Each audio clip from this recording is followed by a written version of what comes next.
Okay, so now we were talking about the commutative property. So what do we see in commutative property? We see that if I interchange the position of the operands, the result remains exactly same. Now here we don't see the nature, we just see the exact result. Okay, for example, if I write 2 into 3, so it will be how much? 6. Fine. Now if I what I do, I just change the position of the operands. So here I am writing 3 first and then I am writing 2. So what I have done, I have just changed their position. 3 I have written first and 2 I have written second. So but then also the product will be exactly same. So here for commutative property we see the exact result. If the exact result are same, then we will say that yes, commutative property exists. For what operation? For multiplication. So commutative property exists for multiplication of integers.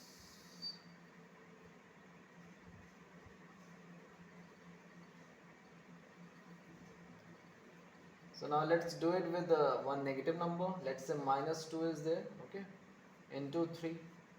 It will be what? Minus 6 only, because minus into plus will be minus 6. Again, now what I am doing, I am writing this 3 here and minus 2 in the second position. Then also the product will be same. So it should not affect the change of position of the operands does not affect the result. They are exactly same. So we can say that commutative property exists for multiplication of integer. So I hope it is clear. After commutative, we are going to go and see that associative property of the multiplication. Now let's observe what is associative property. Third property.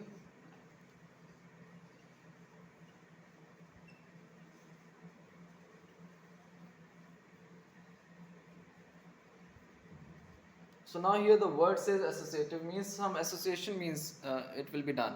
Some association will be done with the operands. Association means the grouping.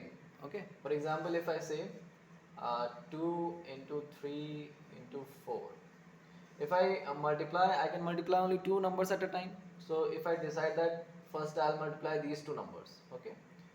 So see here, what will be the result? It will be 6 into 4. That is how much? 24. Okay, fine. But now what I have done, I am taking 3 and 4 instead of 2 and 3 together. So first I will solve this bracket. So it will become 2 into 12. Again 24. See here, when I am making the group in the multiplication of integer, so it does not matter that which number you are taking in the group. It will not matter that which number you are taking in the group, whether it is changing the result or not. If I take these two numbers in the first group, then I multiply them together first, and then I multiply this product with the 4, I'll get 24. And again, if what I do, I change the numbers in the group. Let's say this 3 and 4 I'm taking in the group. Then also my product is coming same, exactly same as the previous one. So changing the group does not matter and does not have effect on the result. So if changing of group does not have any effect on the result, then we will say that associative property exists for multiplication. So I'll say it exists for multiplication. So the same thing can be observed for multiplying negative numbers also. All right. Okay. Now let's deal with the fourth property.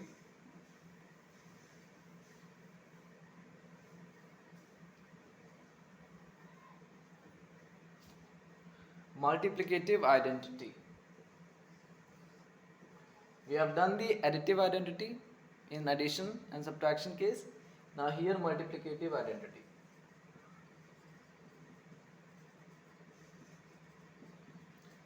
So see here, the definition is itself saying multiplicative identity. Identity means the same result. Multiplicative means we have to multiply some number, let's say 5. Now to this number, what should I multiply so that I get the same result as 5? So only 1 is the number. Similarly, if I say minus 5, with what should I multiply this minus 5 so that I get minus 5 only? 1. So to get the same result, to get the same answer as the number, I have to multiply that particular number with 1. So this 1 is your multiplicative identity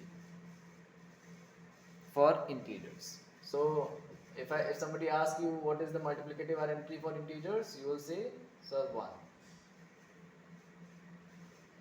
Alright. Let's go to the fourth part, multiplicative inverse.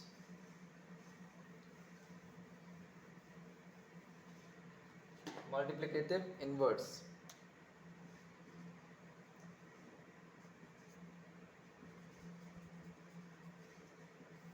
Now multiplicative inverse means if I multiply any number, any two numbers, the product will always remain, the product will always be 1. If I multiply any two numbers, the product will always be 1 for multiplicative inverse. So if I say, if I multiply this 5 should be multiplied by what number so that the product of those two numbers is equals to 1. So this is the statement actually. I am saying that with 5 what should I multiply so that the product of these two numbers becomes equal to 1. So this is my question. So you will say, sir, it's obviously 1 by 5. If I multiply them like this, what I'll get? I'll cancel this 5 and 5. So what is left? 1 only. So here we have relation between these two numbers. So what will be the relationship? What will be the relationship? What is the relationship? So I will say that this 5 is multiplicative inverse of 1 by 5. Why? Because 5 when get multiplied by 1 by 5, I get the product as 1. And in the same manner, this 1 by 5 is also multiplicative inverse of 5. Why? Because if I multiply 1 by 5 with 5, I'll get the product as 1. I hope it is clear. So I'm giving you one question here, you can answer me.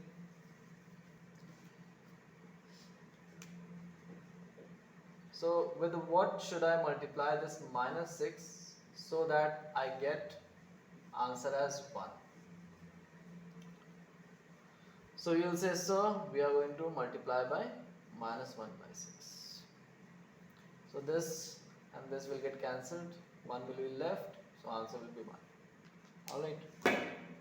Now, in this statement they will be asking you, as a statement they will ask you, what is multiplicative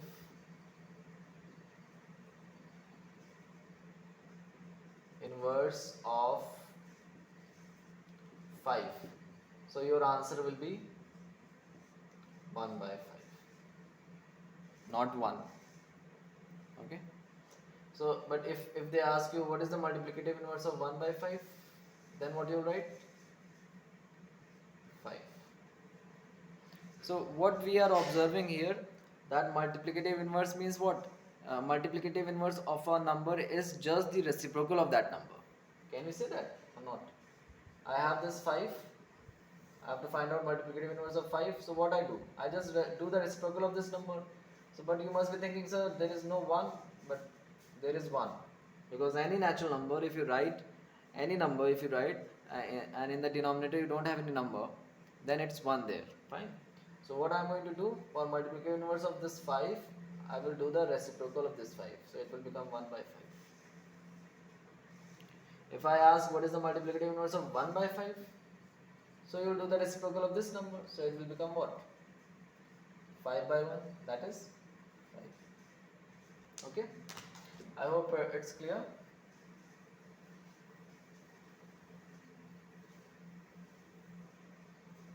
Alright. Now multiplying any integer with 0. If you multiply any integer with 0,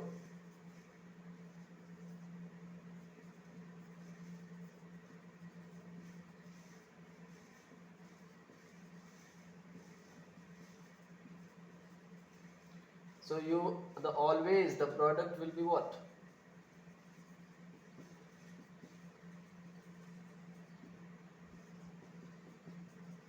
Will be how much? It will be 0. 4 into 0, 0. 5 into 0, 0. Minus 5 into 0, 0. Okay. Now one thing you need to do here. Okay, we'll talk on division, then I'll let you know. Fine. So I hope for multiplication everything is clear. So thank you so much, and please keep watching my videos, and please let your friends also subscribe to the channel. Please increase number of subscribers. Can't you do this much also for me? Okay, if you don't want, fine, but at least study. Okay, thank you so much.